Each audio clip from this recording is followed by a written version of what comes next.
Tenemos que comenzar con una noticia que nos ha consternado a todo el país.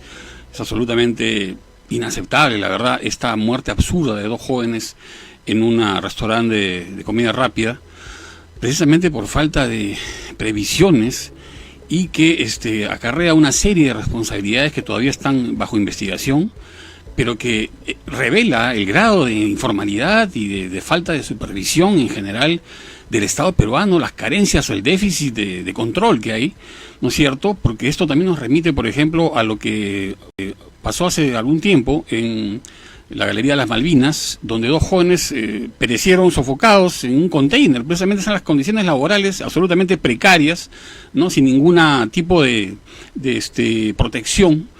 Esto parece que es un tema que no fuera electoral, pero en realidad sí lo es, porque podría ser que algún candidato a congresista pudiera, por ejemplo, proponer algún tipo de medida para endurecer las sanciones a las corporaciones que transgreden las normas de protección de los trabajadores. Justamente para hablar de estos y otros temas hemos invitado a Luis Benavente, director de Vox Populi, y a José Eliche, es oficial mayor del Congreso, para poder conversar también sobre el contexto preelectoral. Bienvenidos ambos. Buenas tardes, Javier. ¿Cuál es la primera reflexión que le suscita este tema que acabo de tocar? Bueno, es en realidad la rutinaria reflexión o el rutinario malestar, el rutinario estupor cada vez que ocurre una de estas cosas en el país, cosas que no deberían ocurrir. Hace poco niños murieron en un bus en el sur, en Cusco, y este tipo de cosas pasa con frecuencia. O el caso que mencionaste de estos dos chicos que murieron achicharrados en un contenedor.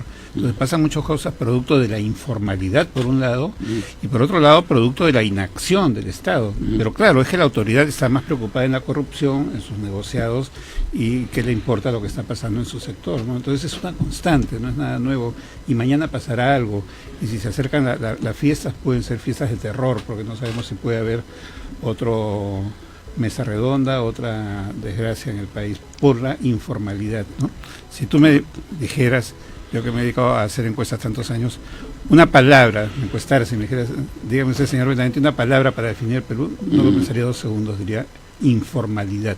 Correcto. Eso es producto de la informalidad que arrastramos de años y que no hacemos nada para enfrentar, y ahí están las consecuencias, ¿no? Que ya es estructural, ¿no? Es estructural, es tan normalizada, no pasa nada con la informalidad, ¿no? Y mira todo el dolor que causa a tantas familias, a tantos peruanos, y tanta frustración, tantas cosas que podrían ser mucho mejor en la vida de los peruanos. Correcto. Pero la informalidad permitida por las autoridades es la que nos lleva a tanto dolor y a tanto estupor y a estas cosas. Sí, pues. Pepe Eliche, ¿tu reflexión sobre esto? Bueno, es una desgracia, realmente muy, muy penoso lo que ha pasado. Revela pues nuestras debilidades, nuestra vulnerabilidad como sociedad. El Estado actúa invadiendo a veces, según mi punto de vista, en demasía la vida de las personas, y sin embargo es ineficiente, ¿no? Como en este caso. Es decir, no ha habido el trabajo de inspección, de regulación adecuado, aunque hay que esperar las investigaciones a ver qué ha sucedido realmente, ¿no? Quién sabe, quizás en el distrito donde ha ocurrido, que es San Miguel, las autoridades han actuado correctamente, pero también puede ser negligencia de la empresa. Es decir, en eso también debíamos ser siempre cautos y equilibrados, es decir, esperar que quienes son los especialistas del Estado desarrollen su trabajo y nos digan realmente finalmente qué cosa ha sucedido. Es una desgracia, es irreparable el daño para la familia. Quienes tenemos hijos lo sentimos de una manera muy importante, nos afecta mucho, porque le puede pasar a cualquiera de nuestros hijos. Y en fin, bueno, espero que la familia encuentre pues, ¿no?, la paz que siempre es necesaria y viene con el tiempo después de esta desgracia. Así es. Bien, esperemos eso. Ahora, pasando al tema justamente de los sondeos, encuestas, monitoreo de opinión, esta cifra última que hemos conocido respecto a que el presidente Vizcarra ya está en un 56%, bueno, se ha caído desde el 79%, que era a partir de la disolución del Congreso, pero eso era normal, ¿no es cierto? Era un porcentaje esperable en una medida tan radical, extrema como esta. Y ahora está más o menos en una velocidad de crucero, con tendencia, diría yo, a decrecer conforme avance el tiempo, si es que realmente no presenta medidas concretas y que evidencien, ¿no es cierto?, una mejora, una modernización de la gestión y sobre todo algo que se evidencie en la calidad de vida de los peruanos. Pero además está el tema de el Congreso, que ha sido disuelto, y la Comisión Permanente, que es apenas, ¿no es cierto?, un garabato en la percepción ciudadana, que no tiene ningún tipo de influencia ni penetración, ¿no es cierto? El Congreso ha sido reducido a través de la Comisión Permanente a su mínima expresión, pero la gente igual se pregunta, o sea, ¿de qué ha servido esto si no para ir más allá de la disolución de las tensiones entre el Ejecutivo y el Legislativo? Porque estas tensiones parecen haberse trasladado ahora al tema de la judicialización de la política, porque todo ese tema de las revelaciones de la lucha anticorrupción, que para unos es realmente saludable y para otros podría revelar ciertos abusos, ¿no es cierto?, porque tenemos la figura de partidos políticos que hace algún tiempo era casi inimaginable pensar que podían constituirse en entidades que podían ser acusadas de ser organizaciones criminales, pero ahora la gente más o menos que ya lo va normalizando y creciendo el tema de la sospecha sobre esas organizaciones. ¿Qué es lo que nos puedes comentar, Lucho? A ver, creo que hay varios temas en lo que has mencionado, básicamente 3, si sintetizo. 1, la caída de popularidad del presidente.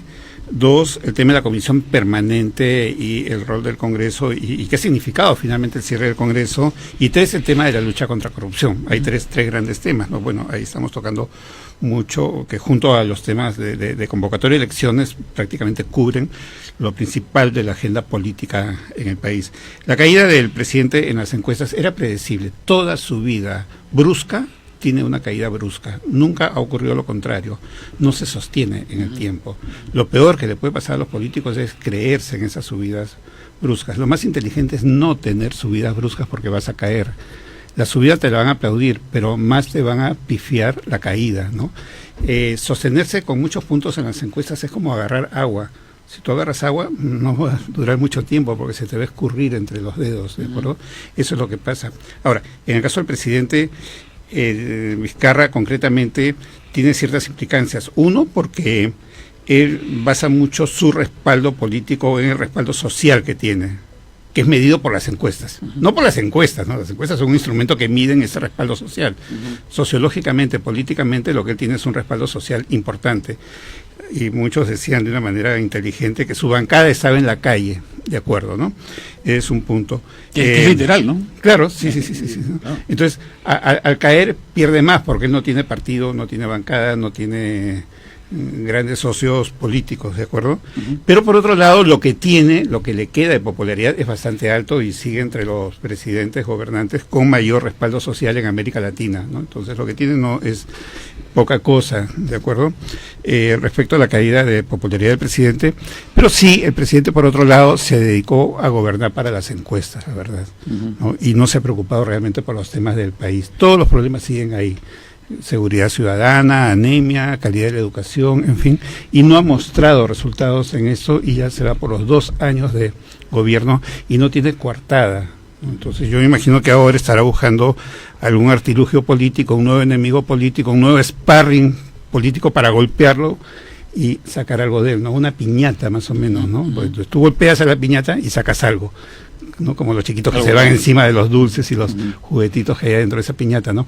Esos son los puntos de opinión pública que el presidente obtiene tirándose encima de ellos para rescatarlos cada vez que golpea a sus enemigos, ¿no? Claro. El Congreso, dicho sea de paso, yo diría que fue golpeado por el presidente, pero también fue autogolpeado y se autodisolvió, porque realmente era una vergüenza de Congreso que teníamos, ¿no? Si vemos las cosas de una manera muy objetiva y sin sesgos. Respecto al otro tema de la Comisión Permanente, claro, es lo que tenemos ahora, es cierto, es un remedio de Congreso, es algo que estaba establecido de esa manera en la Constitución, algo que no estaba bien pensado, como muchas cosas que ahora saltan a la vista, que habría que subsanar, perfeccionar respecto a la cuestión de confianza, etcétera.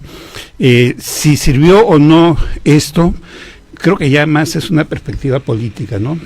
Digamos, la interpretación de la ley la hará el Tribunal Constitucional, que al margen de cualquier cosa es el interpretador supremo de la Constitución en el país, pero yo creo que sí sirvió, ¿Por qué? Porque el Congreso, decía hace un momento, era una vergüenza. Estaba ya colapsado totalmente, no daba para más, había obstruido totalmente el progreso del país. Yo diría que hizo todo lo posible para que fuera disuelto, pero sin una perspectiva política, porque si yo quiero que me disuelvan y con eso voy a ganar, carambas, me hago el harakiri, lo hago bien, ¿no? Pero nada, simplemente no se dieron cuenta de lo que hacían, es mi lectura al respecto. Finalmente, el momento de ahora yo sí creo que es un momento esperanzador. No creo en esta especie de bullying que le hacen a la futura representación, no el futuro Congreso, porque el Congreso es el mismo que se fundó con la República, ¿no? Lo que cambia es la representación, pero todo el mundo dice que el nuevo Congreso, no hay nuevo Congreso, es el mismo Congreso, ¿no? Pero es otra representación corta, y al ser corta la bulleaban mucho, ¿no? Le decían un bullying tremendo. No, yo creo que es fundamental. A esa representación le corresponde mucho. El rol de muchos congresistas, de las bancadas y del Congreso en la vida pública, en el día a día de la política nacional, es muy fuerte, es muy importante. Entonces, ahí habrá nuevos líderes que serán los llamados a dar esperanza a la política en el Perú, o por lo menos tendrán un rol muy importante en eso. Yo diría que son unas elecciones esperanzadoras, si es que me quiero poner con signo positivo y no ser tan negativo como suelo ser. Claro que sí. Pepe, tu opinión sobre esto. Bueno, en ese momento el presidente no tiene con quién confrontar, ¿no? Y la gente con quién comparar, ¿no es cierto? Cuando el Congreso estaba funcionando, que hizo todo lo necesario para ganarse el descrédito popular, y por lo tanto el presidente recibió un importante apoyo del pueblo cuando decidió disolverlo. En un proceso de disolución que muchos cuestionan, yo creo que la previsión constitucional se cumplió, pero en fin, es una opinión. Entonces no tiene con quién confrontar, y tenemos al presidente de cara, de frente, a las necesidades y a las expectativas del pueblo. Si el gobierno no responde, si el presidente y el gobierno que encabeza no responde, pues va a venir la caída, ¿no? de popularidad. Eso es lógico, eso es lógico. La posición de la comisión permanente, si bien es una posición disminuida, es la función que le corresponde a este tipo de órganos en el mundo parlamentario frente a una situación como la disolución de la Asamblea en ejercicio. Es decir, es el órgano de continuidad de la institucionalidad parlamentaria, con funciones, por supuesto, restringidas, que en modo alguno representan las funciones que el Congreso pleno debe realizar, que son básicamente 3 y hasta pueden ser 5, en fin. Entonces, es claro que la Constitución, bueno, todavía hay parte de las tareas pendientes, que son el resultado de esta experiencia de disolución para la cual no estábamos preparados realmente. Es una previsión constitucional, pero no estábamos preparados. Entonces, abogados, opinólogos y todo el mundo ha entrado en duda sobre diversos aspectos, ¿no?, que se han planteado durante este proceso, que en algún momento deberían regularse adecuadamente, sin exagerar, por supuesto. Lo que ocurre es que tenemos un sistema mixto. El nuestro siempre ha sido un sistema de gobierno del tipo presidencialista, con algunas instituciones del modelo parlamentario, pero a partir de la Constitución del 93 se sumaron 2 instituciones que inclinaron el modelo más hacia el modelo de tipo parlamentario.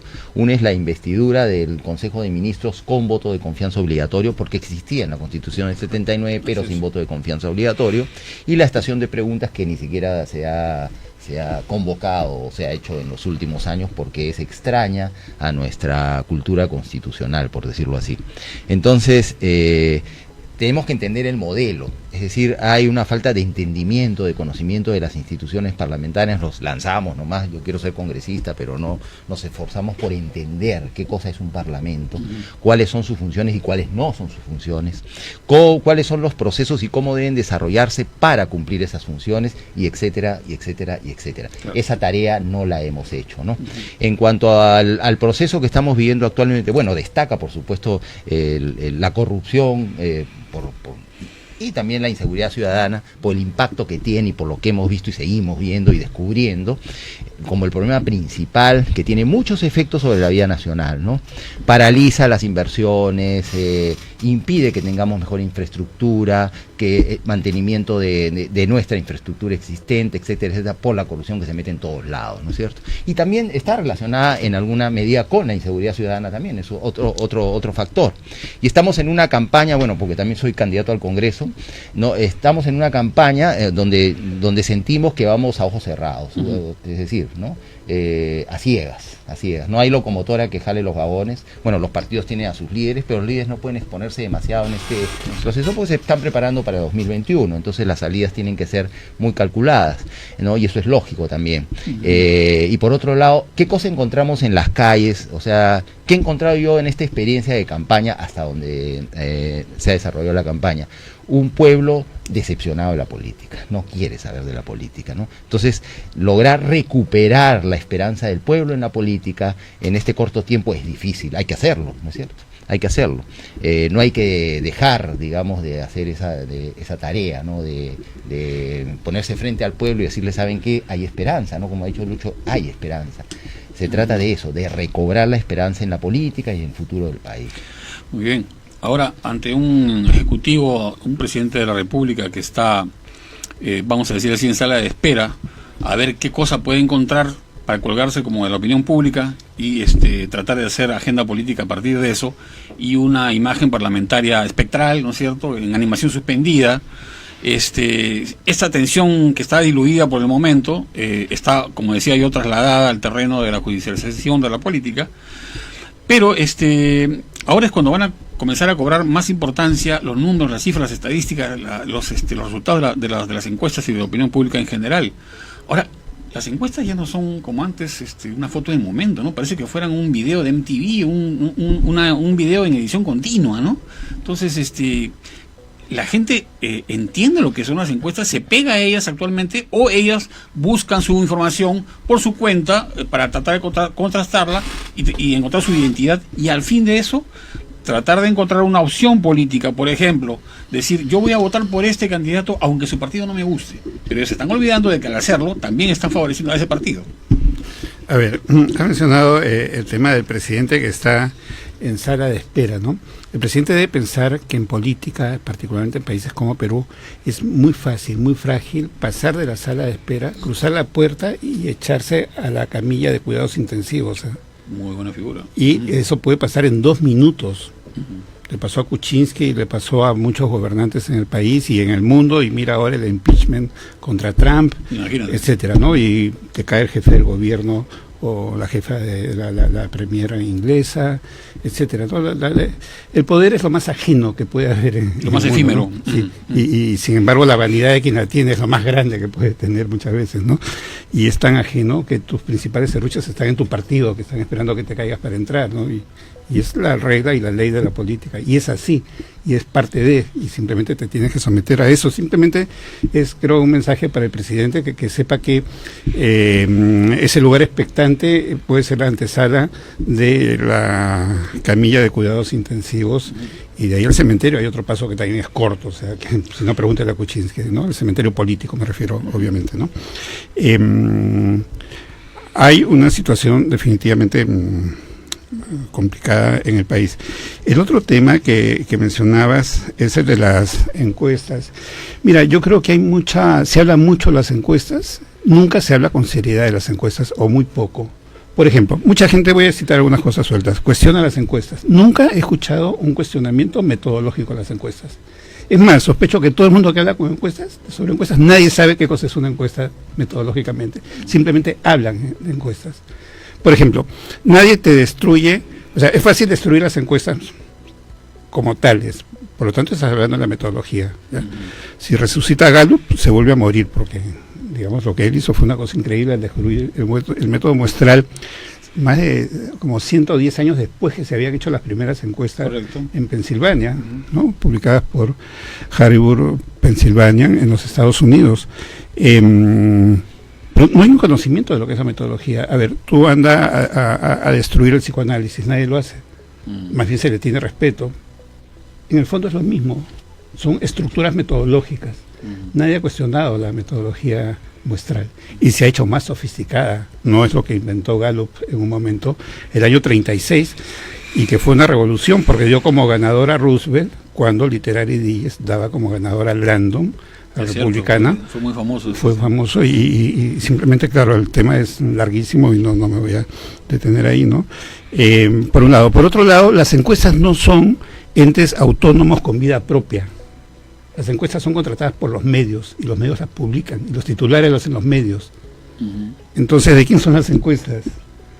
Del dueño de las encuestas. Y sobre todo de un consumidor informativo que está acostumbrado a leer solo titulares y casi no desarrolla. Entonces, yo diría que por lo menos la responsabilidad es 50-50 de las encuestas y de la publicación de las encuestas. Okay. Es más, algunas veces he propuesto que es necesario un código de ética para la publicación de encuestas que hagan las encuestadoras con los medios, pero ahí sí creo que los medios están pasando piola cuando hay encuestas que son controvertidas, que son cuestionadas, que muchas veces son, y si hablamos un lenguaje muy claro, tramposas, ¿no? Pero no porque la metodología sea inadecuada, o hechas a medida, ¿no?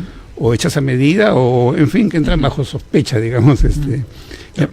Pero en ese caso yo creo que tendría que haber una regulación, no podría venir desde el Estado, ya hay regulación para publicación de encuestas, que son normas que maneja la Gerencia de Fiscalización del Jurado Nacional de Elecciones, ¿no? Pero tendría que haber, yo creo, un código de ética explícito y habría que demandar a los medios y las encuestadoras que lo hagan viable o buscar alternativas para hacer más transparente ese tema, ¿no? Porque es parte del sistema político, ¿no? Podríamos hablar mucho sobre el tema de encuestas. Pepe. Sí, yo creo que hay varios actores que son responsables. A mí me son útiles las encuestas para confirmar cuáles son los temas más importantes, ¿no? En los que la gente está pensando. En eso yo las encuentro muy útiles. En cuanto a la pregunta sobre quién va primero, qué partido, bueno, eso es relativo, más aún con el escenario que yo veo y vivo ahora en las calles, es muy difícil. La decepción de la gente, la diversidad de oferta electoral que hay, es enorme y variada, ¿no es cierto? Entonces, preguntar, por ejemplo, yo no soy experto en encuestas y no me atrevo a criticar a quienes las hacen, por supuesto, las consumo en cierta medida, bueno, las que publican, porque yo no mando a hacer encuestas, las consumo en ese aspecto, en ese extremo, es decir, me confirman lo que yo voy sintiendo y viviendo en la calle, y veo las preguntas, ¿no? Y bueno, por ahí aparece justamente, ¿no?, la corrupción como el primer problema, la inseguridad ciudadana y así, etcétera, etcétera, van bajando. Y eso es muy importante. Pero también hay responsabilidad de quienes mandan a hacer las encuestas, en este caso los medios de comunicación, y cómo las publican y para qué las publican, ¿no? Porque si se trata, pues, de crear todo un espectáculo de los votos preferenciales y esas cosas, creo que no es tan importante, ¿no? Por ejemplo, en el partido que me ha invitado para postular, que es el Partido Morado, nosotros lo que estamos haciendo ahora, primero nos presentamos como un equipo parlamentario, esa es la oferta principal. Hemos publicado 44 propuestas de emergencia en 8 áreas temáticas, ¿no es cierto? Y ya están publicadas, pero bueno, hay una interacción, sí, con el público, pero básicamente a la gente no le interesa mucho la política en este momento. Además, estamos en unas fechas un poco complicadas, ¿no? Pero otro tema que también, estamos trabajando, por ejemplo, no vamos con números generalmente a las entrevistas de la televisión, ¿no? Por enfatizar, por fortalecer esta idea de presentarnos como grupo parlamentario, no como individualidades, sino como grupo parlamentario. Esa es una novedad. Eso que nosotros pensábamos y creemos que todavía es posible, iba a tener, iba a ser acogido de una manera especial por el público, por los medios, pues no ha sido así, ¿no? Es decir, seguimos, ¿no?, con la danza esta de tal persona es más mencionada, la otra sí, y etcétera. Entonces la campaña es muy dura. Además hay un conjunto de restricciones, nos hemos ido al otro lado, ¿no?, para la publicidad electoral actualmente, que realmente casi no puedes moverte. Si haces un movimiento en falso, puedes terminar con una multa gigantesca. Ya no se puede invertir, felizmente, yo nunca he estado de acuerdo, mucho dinero, casi nada en la campaña, pero terminas pagando una multa que puede equivaler a lo que hubieses gastado en otras circunstancias en la campaña electoral. Entonces, no, es bien difícil, es una campaña difícil. Es decir, como que todo se confabula para que la gente no sepa, para que nosotros no podamos transmitir lo que queremos transmitir. Vamos por las redes sociales. Ahora resulta que hace poco hemos encontrado una directiva que establece que para que tú, como candidato individualmente, amplíes, digamos, ¿no? Es decir, te proyectes más allá de lo mínimo en las redes sociales, haciendo un pago, que es un pago realmente pequeño, tienes que hacerlo a través del partido. Entonces todo el mundo está confundido. ¿Qué cosa? ¿Le tengo que dar mi clave de Facebook al secretario? O sea, nos hemos ido a todo en el extremo, ¿ya? Y al final nos estamos paralizando. No tenemos confianza, en fin, ¿te das cuenta? Entonces es muy complicado. No creemos en nosotros mismos, lo que hay que recuperar es la confianza. Ahora, justamente, o sea, en este contexto de absoluto descrédito del ciudadano en la política, vamos a decir así, tradicional, o como sistema de representación, qué sé yo, a ver, tenemos al ciudadano que está simplemente esperando el 26 de enero para ir a votar porque se siente obligado para no pagar la multa, no porque tenga necesariamente que creer en alguna plataforma, que tampoco las hay públicas, ¿no? Incluso el día 27 de diciembre termina el periodo de tachas de observaciones, recién entonces, claro. Así es, hay una falta de predictibilidad tremenda, sí, claro, que a mí me parece que deslegitima el sistema como tal, y la gente entonces necesita algo, necesita un cable a tierra para poder recuperar esta confianza, y sobre todo sentirse representado, porque esto de que Perú es una democracia representativa parece una cosa muy nominal, ¿no? Muy retórica. Entonces, ¿qué hacer? ¿Qué hacemos en política para poder dar estos pasos de recuperación de legitimidad? Yo creo que lo has planteado muy bien, ¿no? O sea, todo el sistema está hecho para que el candidato no pueda comunicar, ¿de acuerdo? Por un lado. Por otro lado, en términos generales, los partidos tampoco tienen esa capacidad en distintos niveles, ¿no? Uno, porque en muchos casos son incapaces, no tienen capacidad porque son incapaces. O sea, en Perú los partidos son una caricatura de los partidos, muchos de ellos, no todos, por cierto. Sí, yo respeto mucho al Partido Morado, que trabaja con bastante seriedad, conozco un poco su trabajo, ¿de acuerdo? Pero no es el estándar, ¿de acuerdo? Entonces son partidos incapaces, la mayor parte, por un lado. Pero por otro lado, tampoco van a tener recursos, porque ahora ya no hay forma de conseguir recursos para hacer campaña. Y por otro lado también se ha suprimido la publicidad en medios, en fin, ¿no? Entonces todo ha sido un cerco. Y finalmente lo que tú dices, Javier, el voto es obligatorio, por coacción. Es absurdo. La democracia es el ejercicio de la libertad. Y tú votas por coacción. Esto es un contrasentido. Es un contrasentido, es una locura, es algo histérico para el país, ¿no? Y si no cumples eso, te cae, pues, sí, claro, 50 UITs de multa. Simplemente esos burócratas en su escritorio multiplican UITs como... Claro. Que quisiera ver y si no votas, te ponen la multa y tienes una muerte civil porque no puedes hacer nada. Exacto, ¿no? Entonces, claro, todo es un cerco al ciudadano, ¿no? Ahora, eso es lo que tenemos, o sea, y hay que moverse en base a eso, no hay más. El sistema es un desastre, ¿no? Y eso hace ver la urgencia de las reformas políticas y reformas electorales en el Perú, que será materia de agenda de la próxima representación. Lo que queda ahora, yo creo, y da también esa situación de ausencia de candidato presidencial, ¿no? De coincidencia de elecciones presidenciales con parlamentarias, que no tienen por qué ser coincidentes, pero en el Perú siempre han coincidido, ha sido lo regular. Entonces, al no haber esa figura grandota, digamos, que arrastra votos, va a tener un rol más importante el partido. La presencia, la imagen del partido va a ser mucho más fuerte. Y eso no va a ser una novedad del 26 de enero, porque eso ya pasó en octubre del año pasado, hace 14 meses, ¿no? Ahí, en Lima, Muñoz ganó gracias a la Lampa. Un estudio de Vox Populi, de la consultora donde trabajo un mes y medio antes, daba 3 puntos a Muñoz y 5 puntos a la Lampa, a Acción Popular. Y ahí te das cuenta que el peso era de la Lampa. Sí. En Lima, mira, yo vivo en Surco. En Surco ha salido un alcalde que era de Acción Popular. Y viviendo en Surco, estando interesado en la política, participando en la política como analista, como investigador, no sabía que ese señor era candidato. A ese punto de que la Lampa lo puso ahí en el sillón municipal y él no se enteró. Bueno, el peso es partidario, ¿no? Pero ¿qué pueden hacer los partidos? Porque ellos tendrían que hacer campaña más partidaria. El tema es branding partidario, marca partidaria.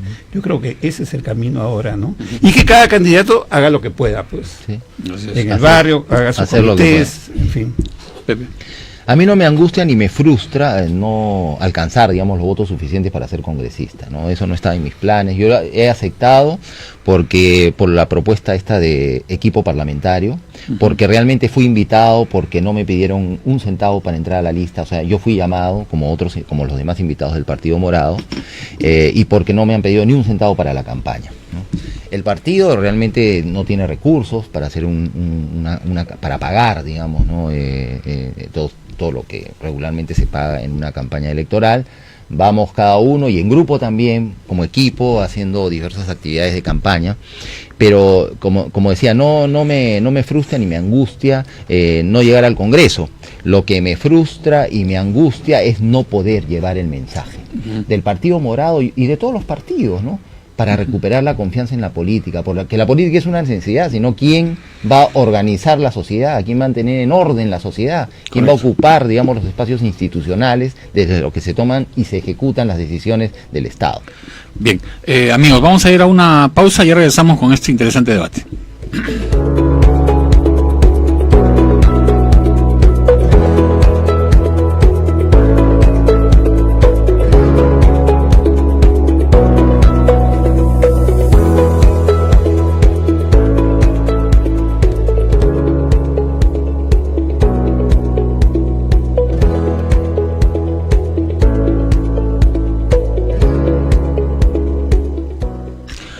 Bien, amigos, continuamos aquí en Opinión 2020, Javier Monroy, siempre dándoles la bienvenida, sobre todo a los que recién se conectan con nuestra señal. Estamos conversando con Luis Benavente, director de Vox Populi, y con José Eliche, ex oficial mayor del Congreso y también candidato por el Partido Morado. Decíamos hace un rato, amigos, que la ciudadanía está absolutamente desafecta, desconectada, ¿no es cierto?, del tema político, y que apenas está programada para cumplir plazos también como elector, ¿no? Y no le interesa para nada, expresar su adhesión a un partido determinado, o a una lista determinada, o a un candidato determinado. En ese caso sí, porque hay amigos, familiares que son los que van apoyando para comenzar las propuestas de los candidatos al Congreso. Pero, está también el tema permanente de la falta de institucionalidad, ¿no es cierto?, de esta imprevisibilidad que hay. El Jurado Nacional de Elecciones ha dicho que hay, ya en carrera efectiva, 21 organizaciones que están en lista todavía, pero que ellos están ejerciendo un control continuo y permanente. Ahora, esto revela que también en algún momento puede haber algún otro tipo de revelación, ¿no es cierto? Algún descubrimiento, algún motivo para, excluir a algún otro candidato, lo cual también evidencia la falta de predictibilidad que el elector necesita. ¿Qué dices tú, Pepe, para comenzar? Bueno, ni chicha ni limonada en este caso. Por ejemplo, en el caso nuestro, nosotros nos inscribimos y pasaron 2-3 días y en un medio de comunicación apareció que teníamos 6 personas en la lista que tenían problemas o habían tenido problemas judiciales, sobre todo relativos a problemas maritales, de alimentos y cosas así en el pasado. ¿De dónde obtuvo el medio de comunicación esa información? No porque alguien se acercó y le dijo, mire, el Partido Morado, no fue el caso. De las hojas de vida que estas personas, por cumplir la ley, llenaron y pusieron, pues, porque ahí hay una parte donde dice antecedentes y pusieron. Eso ya terminó hace tiempo, eran temas civiles, eran faltas en esa época, ahora en algunos casos son delitos, 2 han tenido que renunciar. Pero te das cuenta, ni chicha ni limonada, ¿no? En el Congreso anterior, ¿qué ocurría? Muchos no pusieron nada, ocultaron esas cosas y después se descubrieron. Entonces, o somos honestos o no somos, o sea, al candidato lo persiguen por todos lados. Nos hemos ido al otro extremo, eso es muy malo. El Partido Morado cuando intentó inscribirse por primera vez no pudo hacerlo por cuestiones reglamentaristas. Por eso no pudo hacerlo. No, después han superado la valla, trabajando duro, cumpliendo todos los requisitos y por fin en mayo de este año se inscribieron. Pero tiene que haber un equilibrio. Las cosas no pueden, o sea, estoy de acuerdo, hay que perseguir la corrupción, la mentira en las candidaturas al Congreso y cualquier otra candidatura, pero no podemos irnos al extremo de paralizar casi a los candidatos y las candidaturas. No puedes moverte, casi no puedes moverte, ¿no? Entonces, bueno, así es. Ahí yo creo que hay 2 cosas. Uno es que las reglas de juego están muy mal hechas por burócratas incapaces que lo único que buscan es justificarse, validarse, creando normas supuestamente para el bienestar de la sociedad, normas correctas, en fin. Simplemente lo que quieren es que su casta de burócratas se reproduzca en el tiempo y tenga trabajo y tenga privilegios, creando normas absurdas y luego necesitando de un montón de gente para regular, para hacer cumplir esas normas que no sirven para nada, que hay que botar al tacho. ¿De acuerdo? Mira, yo trabajo en una encuestadora. El jurado de elecciones te observa una letra volteada. Así, estoy exagerando metafóricamente, ¿ya? Pero más o menos ese es el nivel de observaciones. Yo puedo hacer trampa con una encuesta, ni se van a dar cuenta. Pero una letra la pusiste al revés, en esa metáfora que lo estoy diciendo, pero así, por nada, te ponen cuestionamientos absurdos, realmente absurdos. Sí. Ahí está cumpliendo su rol. Igual te hace la SUNAT, por una tontería, por 5 soles, te hacen un lío y un poco más y pena de muerte. ¿Ya? Y al que está robando, evadiendo $100 millones, no pasa nada. ¿Ah? Ese es el Estado, esas son las normas. Eso es uno, la regla, la norma mal hecha, ¿no? Y dos, es ese espíritu malévolo, malo, de crear trabas, de estropear las cosas, de fundir a los demás, que te lleva a una vanidad de haber impedido que el señor postule, que el Partido Morado entre, que el otro no sé qué, no sé cuánto, simplemente una perversión del burócrata, ¿no? Yo agarraría a los burócratas, los pondría todos en la cárcel, oye, y les pondría 1 año de cárcel por cada barbaridad que han hecho en su vida, porque perjudican el avance del país. ¿Quién va a querer formalizarse si todas las reglas de juego del Estado son así? ¿Pero es responsabilidad directa de ellos o más bien del sistema o de las reglas o de las leyes? No, es que ese todo está engarzado. Porque ellos hacen las leyes vienen del Parlamento, los reglamentos vienen de comisiones, en fin, pero ¿quién pone en práctica esto? ¿Quién hace la norma más chiquita? ¿Quién las interpreta? En fin, son ellos, ¿no? Y están felices ahí, gordos de tanto comer y de comechados que son. Ahora, bueno, no se puede evadir, además del contexto preelectoral, los otros temas que están siempre en el candelero y que, digamos, incrementan esta falta de conexión del ciudadano con el sistema político, con la democracia representativa, con la institucionalidad del Estado, que, bueno, en realidad hay una desinstitucionalización permanente y continua, ¿no?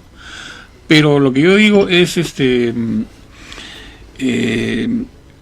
¿cómo así, por ejemplo, el tema del voto preferencial, ¿no es cierto?, puede contribuir a esta desorientación, a esta dispersión de la percepción, a esta falta de certidumbre que tiene el elector ante la falta justamente de referentes democráticos e institucionales para poder emitir un voto informado? ¿Qué nos dice? El voto preferencial es un tema muy discutible, muchos lo defienden, muchos están en desacuerdo. Yo estoy en desacuerdo con el voto preferencial, ¿no? Porque entonces genera una lucha fratricida al interior del partido muy, muy fuerte, ¿no? Y guerras internas tremendas y acusaciones muy fuertes y fisuras y odios y sangrados tremendos al interior de los partidos. ¿Pero cuál es la barrera entre eso y la democracia interna que tanto se reclama? Claro, lo que pasa es que la alternativa no es... claro, siempre cuando se ha cuestionado el voto preferencial se ha dicho, no, es que no queremos candidatos a dedo. No, es que la alternativa no es el candidato al dedo. La alternativa es la democracia interna con una buena práctica, ¿no? Entonces, lo que pasa es que ha habido partidos que han hecho una democracia interna falsa.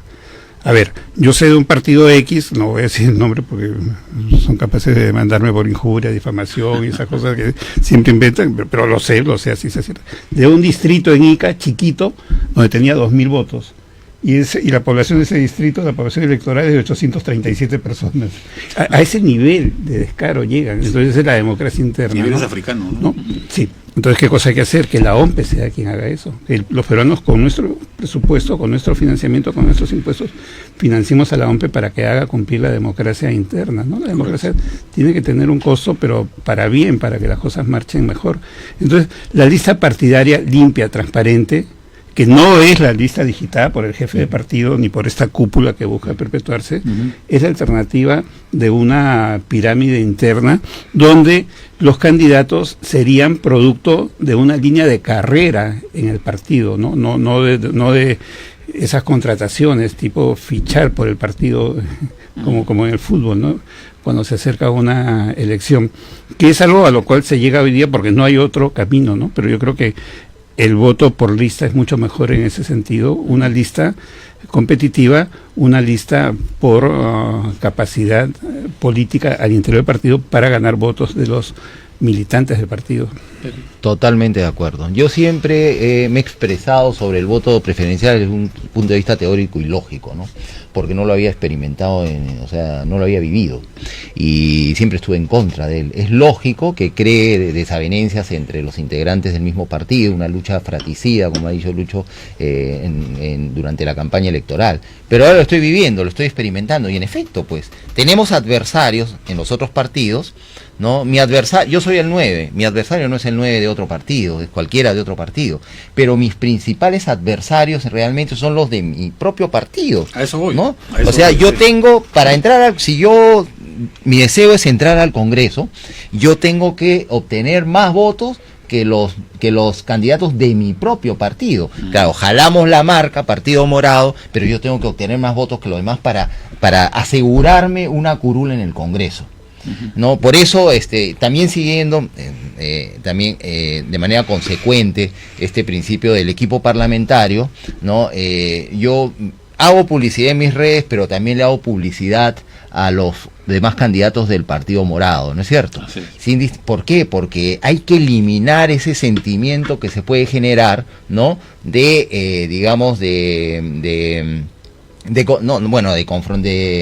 Es como tú estás compitiendo, ¿no? De competencia con los de tu propio partido. Entonces, ¿cómo realizas el sueño del equipo parlamentario en esa en realidad no hay una sana competencia. Canibalización. No, pero hay que ponerle, digamos, algunos elementos que le den otro contenido, ¿no? Está resultando en el partido. Yo lo digo con mucha satisfacción, pero es duro, ¿no? Porque hay que renunciar, ¿no? A ese deseo, ¿no? A veces exagerado, por lograr una curul. De meritocracia partidaria. Sí, claro. ¿No? Más o menos ese debería ser lo que guíe a la conformación como de listas, ha sido, ¿no? En los partidos históricos, no solamente en Perú, sino en otros lugares, ¿no? En cuanto al tratamiento de sus militantes y la alternancia en la participación en listas en diferentes tipos de elección, sea subnacional o nacional, ¿no? Claro, ahora más allá de que, bueno, que quiere hacer referencia a un partido político, pero no por temas de adherencia, nada, sino como un fenómeno político, ¿no? Acción Popular tiene ahorita una preferencia bastante marcada en los sondeos. Eso podría ser reflejo de que la percepción de Acción Popular es un partido antiguo, ¿no es cierto?, que tiene cierto liderazgo moral en los contextos electorales, sobre todo cuando hay tanta crisis institucional y tanto descrédito ciudadano. ¿Puede ser esto? Yo creo que, lo he dicho varias veces en medios, y eso viene desde el año pasado de las municipales y regionales, no es de ahora. Odebrecht y los temas de corrupción están trazando la cancha electoral. Los partidos cuyos líderes han estado involucrados en corrupción en esos 3 años, justo fue a fines del 2016 que salió todo esto desde la Secretaría de Defensa de los Estados Unidos, el tema de Odebrecht, ¿no? Aunque Marcelo Odebrecht ya estaba en la cárcel desde 2 años atrás y ya se sabía lo que era Odebrecht. Entonces, los líderes de esos partidos les está yendo muy mal.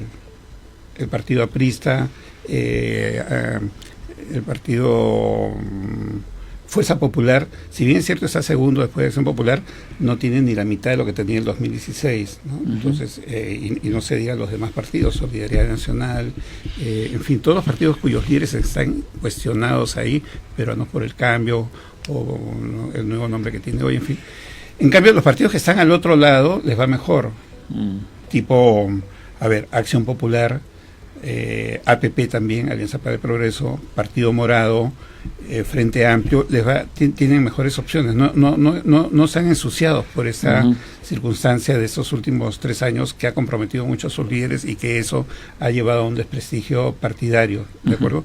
Yo creo que ahí hay el tema que está marcando la cancha electoral definitivamente. Sí, yo también coincido con esa opinión, ¿no? Se trata de un partido que llega, digamos, en comparación con los demás, sano, ¿no? Igual que otros partidos, como el Partido Morado y otros que igualmente no tienen vínculos, digamos, con lo que nos ha escandalizado, ¿no? En términos de la gran corrupción en los últimos meses y años. Entonces, el pueblo debería mirar, digamos, con esperanza, ¿no? Esas propuestas. Pero es difícil, reitero, es difícil porque el desencanto por la política es generalizado. Los niveles de apoyo que encontramos, por lo menos así lo leo en las encuestas, igualmente son bajos, ¿no? Y se revela un alto índice, ¿no? una gran cantidad de personas, ¿no? Que en este momento todavía no ha definido su voto o votarían en blanco, en fin, en las siguientes elecciones. Entonces revertir eso es difícil porque al final ha afectado a todos. Pero Acción Popular, el Partido Morado, son partidos que llegan más sanos a la elección, ¿no es cierto? O llegan sanos a la elección. El Partido Morado es primera vez, es su primera vez en todo. Primera vez que se inscriben, primera vez que participan, ¿no? Primera vez que se hace el trabajo de formación de un equipo parlamentario, es decir, es su primera vez, entonces, y eso debería ser una ventaja, ¿no? Y en el caso de Acción Popular también, ¿no? Llegan sanos, y además hay un elemento inercial, ¿no? El resultado de las elecciones subnacionales, donde tuvieron un éxito mayor relativo que el resto de los partidos. Aunque ahora sus autoridades pues están ejerciendo sus cargos y bueno, no sé qué tal les va en cada caso. Claro. Ahora, Acción Popular tiene dos elementos simbólicos muy fuertes, que claro, no están, por lo menos uno de ellos no está en el espacio público de manera muy evidente, pero sí está incrustado en el subconsciente colectivo, ¿no? La figura de Fernando Belaúnde. Y de Paniagua. Y de Paniagua, ¿no? Figuras muy fuertes, símbolos muy grandes. Y por otro lado, la lámpara. La lámpara es un símbolo muy poderoso. Sí, ¿no? Los símbolos son abstractos, pero muy telúrico, ¿no? Más fuertes que las cosas materiales. Sí, es cierto. ¿No? Entonces, son símbolos muy, muy fuertes, ¿no? Y lo que yo siempre digo es que somos una sociedad de pensamiento mágico-religioso, donde el tiempo es circular. Entonces, ahí funciona el mito del eterno retorno, ¿no? Entonces, claro. Esa circularidad, ese retorno es algo que se espera como el mito del Incarí, claro, en nuestra cultura, ¿no? No somos una sociedad moderna, racional, con pensamiento lineal, de otro tipo, ¿no? Entonces yo creo que también hay una cosa antropológica que está favoreciendo a Acción Popular, ¿no? Combinado a lo que muy bien decía José hace un momento. Sí, pues. Ahora, bueno, a ver, en el gran panorama nacional tenemos esta desinstitucionalización marcada, ¿no? El descrédito de la política, el empresariado también está cuestionado por la revelación de actividades de corrupción, ¿no es cierto?, de financiación, sobre todo en las campañas electorales. A ver, el Congreso ha tenido el más grande rechazo ciudadano, me parece, de la historia. Creo que a principios de este siglo también hubo una baja muy, muy marcada. En general, las señales son negativas, ¿no es cierto?, traen poca esperanza.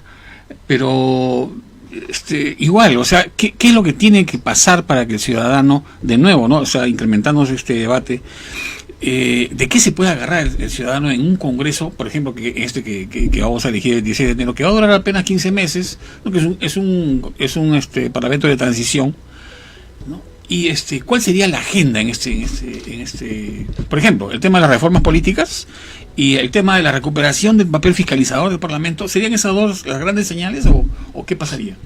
A ver, la pregunta es muy buena, ¿no? O sea, ¿cómo se da la reconexión con la política que es necesaria para legitimar el sistema político, que es legitimar todo, las bases de todo, de la economía de mercado, de la esperanza nacional? Estamos al borde del bicentenario y somos una sociedad en recesión como sociedad, ¿no? Colapsada totalmente. ¿Qué esperaría el ciudadano? Yo creo que el tema de agenda es un tema muy importante, pero no veo yo que sea por el lado de agenda la expectativa. Yo creo que el tema es el liderazgo. Hay crisis de liderazgo, no hay líderes. Mira, los líderes que hemos tenido son momias. Bueno, hoy día son momias perseguidas por la justicia, afortunadamente. Bueno, hasta hace una semana le decía dinosaurios, pero entre momias y dinosaurios, eso es lo que son. Gente que la gente no las quiere. Entonces, ¿qué necesitamos? ¿Startups políticos como los hay por ejemplo, en la empresa privada? Necesitamos nuevos líderes que la gente les crea. Un líder, ¿qué tiene que hacer, José? Tú que eres político. Dar esperanza, que la gente le crea. Credibilidad, eso. ¿Ya? Entonces, que seguridad ciudadana, que 1 millón de empleos, que la anemia, yo no creo que sea tanto la necesidad de una agenda temática que te satisfaga, porque eso te lleva a ¿qué? A una serie de propuestas que la gente no las va a creer, porque la gente no le cree a los políticos. No. ¿Y las propuestas qué van a hacer? más radicales para tratar de convencer, ya que pena de muerte, no, que la horca, no, que fusilamiento, no, que la inyección letal, no, que matar a las pena de muerte de las 3 generaciones. Entonces cada día se van a radicalizar más las propuestas contra la corrupción, contra la delincuencia, etcétera, etcétera, ¿no? Yo creo que la gran crisis es del liderazgo y la gran responsabilidad es de los partidos. Los partidos han sido incapaces de conducir a la sociedad peruana. ¿Por qué? Porque sus líderes han estado metidos en corrupción y porque no les ha importado el Perú para nada.